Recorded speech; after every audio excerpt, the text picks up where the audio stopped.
जी हाँ दोस्तों, आप लोग का पंकज देसीलाल में स्वागत है। नमस्कार। आज का नया खबर आप लोग के बारे में सुना रहा हूँ। आप लोग के बीच आकर पावर स्टार पवन सिंह का बारे में सुना रहा हूँ खबर। नए एल्बम का गाने के बारे में बताने आए हैं। हरियर चूड़िया खातिर पवन सिंह का गाना का टीजर तीसरी भोजपुरी पर आ चुका है।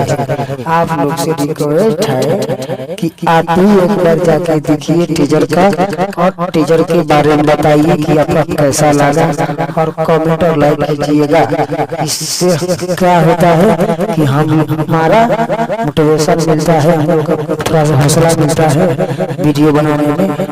इसीलिए हम जल्दी लाइक और सब्सक्राइब कर दीजिएगा कि हम लोग का हिम्मत बना रहेगा। इस गाने का गाए हैं पास्टर पवन सिंह, शिल्पी राज और प्रियांशु सिंह का म्यूजिक है। रोशन विश्वास का गाना लिखा हुआ।